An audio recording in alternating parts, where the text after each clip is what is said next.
man, that was truly a sight to see. That eclipse was fucking fire. What? Oh, we're rolling? Hey folks, just got back from seeing the eclipse. It's a shame that we didn't get a full one here, but hey, it was still pretty damn cool to look at. Anyway, since we did part 1 of infusing the Anur Aliens with elements, now is a good time as any to get to part 2, where this time around we get to use the non-canonical aliens. These aliens being Brain Drain, Lagoon, and Skeleton. Hopefully this one doesn't take as long as it did to make part 1. So anyway, let's not waste any more time and get right to it.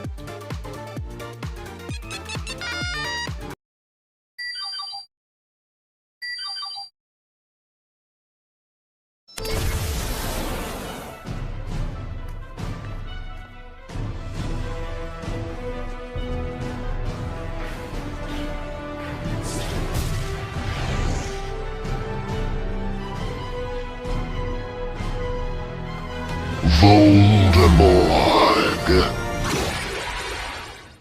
The hour reaches midnight. An ancient seal breaks, undoing the primordial binds of the cursed corpse, Voldemor.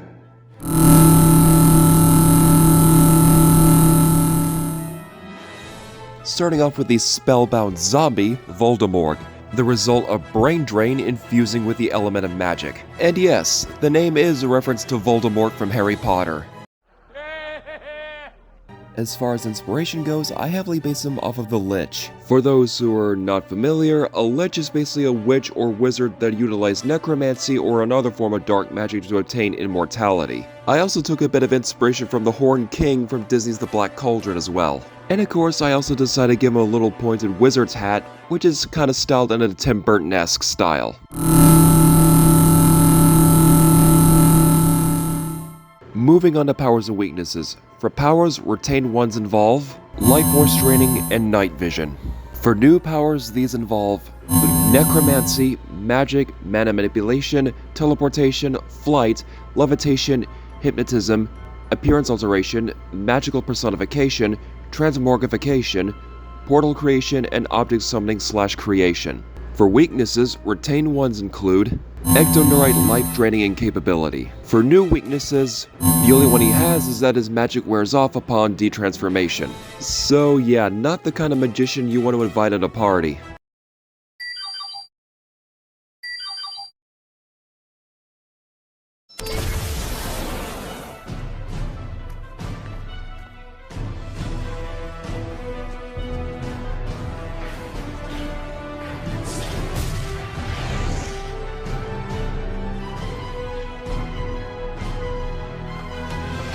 Reanimate.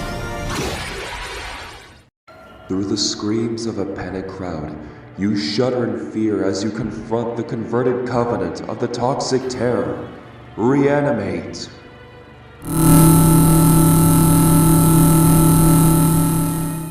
Now onto Reanimate, the result of brain drain infusing with the element of poison. Now, as far as inspiration goes, I pretty much lean towards H.P. Lovecraft's Herbert West Reanimator as well as SCP-610 from the SCP universe. Now, the gauntlets on his arms have fingers that are tipped with syringes. In them is filled with a glowing green substance known as reagent, which allows him to reanimate dead tissue with ease. I also gave him a pair of goggles to keep up with the mad scientist theme from his Lovecraftian inspiration. On his shoulders are 2 canisters filled with the same reagent. Some parts of his body are colored a mummified greenish-brown color. And of course, I give him a few exposed bone parts, mainly in the head, back, and arms. The reason for most of the red coloring is because I wanted to make him look as fresh, like he was recently skinned. A bit gross and a little grisly, but I thought it was a really cool aesthetic.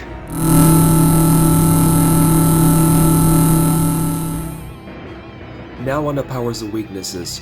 For powers, retained ones are Temporary Zombie Conversion and Night Vision. New powers include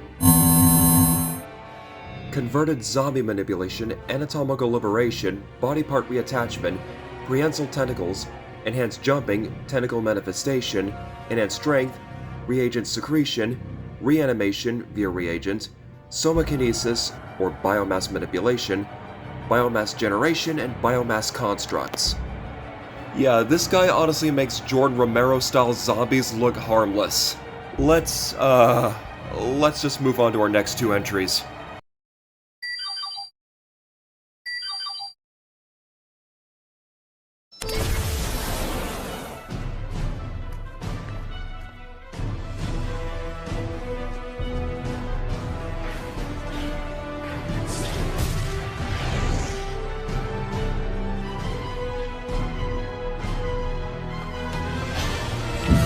Dive. Deep beneath the churning waves of the blackened sea, the deepest depths are alight by the gloomy glow of the marine monster. Deep Dive.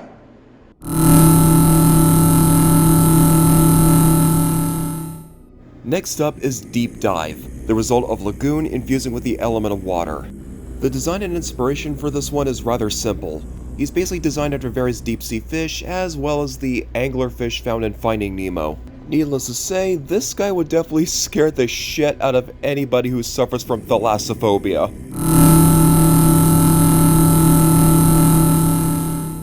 Moving on to powers and weaknesses, retained powers are underwater breathing, hydrokinesis or water manipulation, and night vision. New powers include temperature immunity, bioluminescence, speed swimming, sharp teeth, and glowing eyes. For retained weaknesses, he only has one, and that is nightmarish face vulnerability. For new weaknesses, these include bright light vulnerability and dehydration.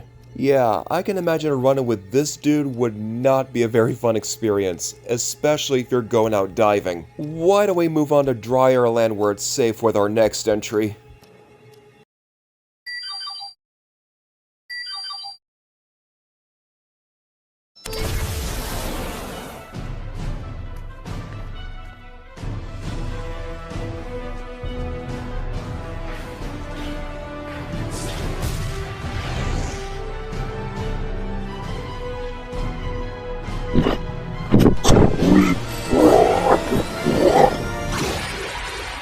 Deep within the great swamp, you detect the foul stench and crooked croaks of the abhorrent amphibian, Creep Frog.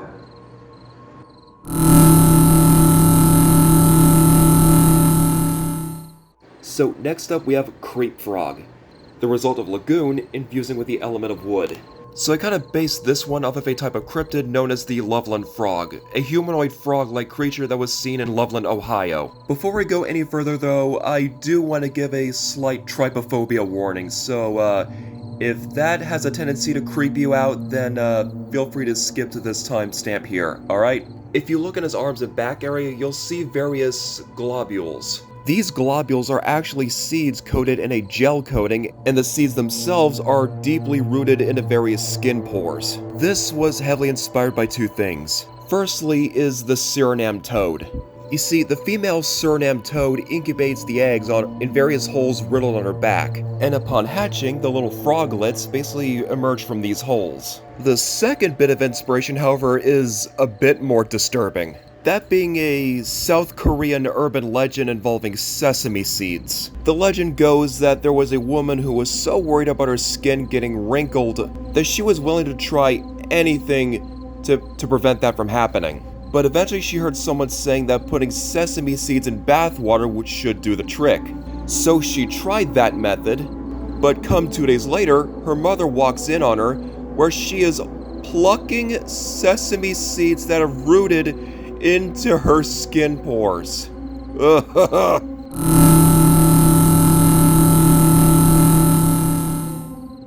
Alright, moving on to powers and weaknesses. Retained powers include hydrokinesis and night vision.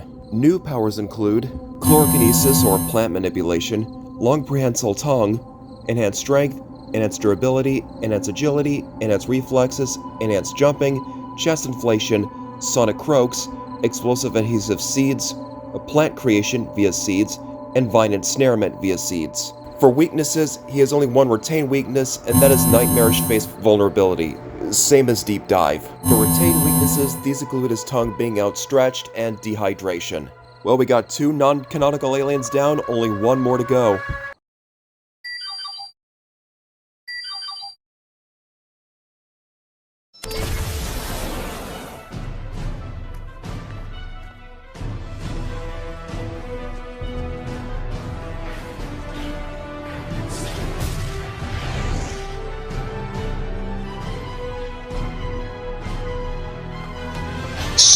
Skeletron! Bones built from metal, tainted and tarnished by past misdeeds. From the foul furnaces of the Forbidden Forge emerges the skeleton of steel, Skeletron.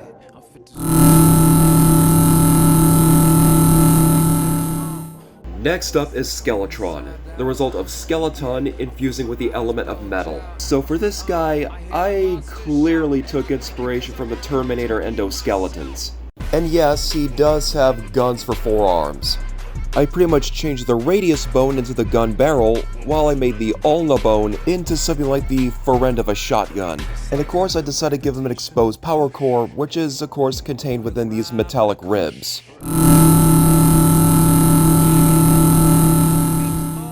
Now on to powers and weaknesses. For retained powers, he only has one, and that is night vision.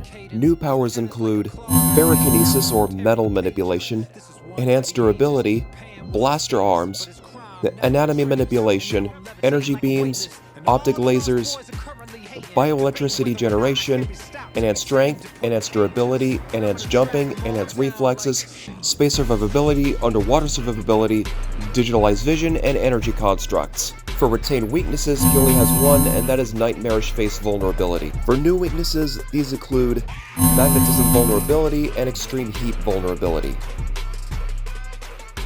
Well, that's round 1 for the alien spooky scary skeleton. Now on to round 2.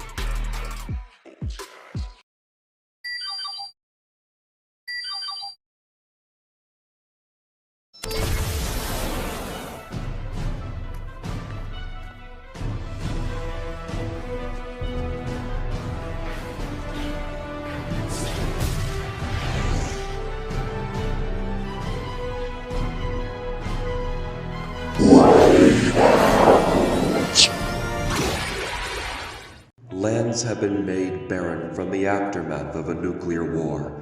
From the fallout shines the ruinous radiance of the radioactive revenant, Whiteout.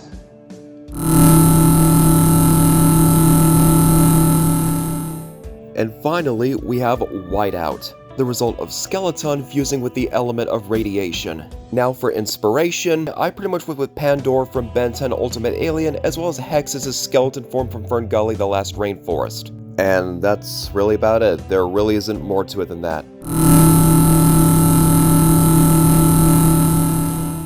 Alright, on to powers and weaknesses. For retained powers, these include Hypnokinesis, meaning you can control the molecular density of surrounding people and objects, and night vision. New powers include Radioactive Energy Blasts, Heat Amplification, Heat Generation, Lava Eruption via Heat Generation, Corruptor Immunity, Radiation Spit, Radioactive Energy Blasts, Radioactive Optic Lasers, Energy Absorption, Energy Consumption, Energy Empowerment, Size Alteration via Energy Absorption, Flight, Levitation, Enhanced Speed via Flight, Enhanced Reflexes, Ice and Cold Resistance, Light Generation, and Space Survivability. For retained weaknesses, it's pretty much the same as Skeletron's. Okay, let's just leave it at that. New weaknesses include Carbon Rod vulnerability and Energy Absorption vulnerability. Whew, finally, that just about wraps up this project. But which one of these was your favorite? Let me know down in the comments below, and if you like what you saw, hit like, subscribe, and hit that notification bell so you'll stay up to date. As always, I'll see y'all later.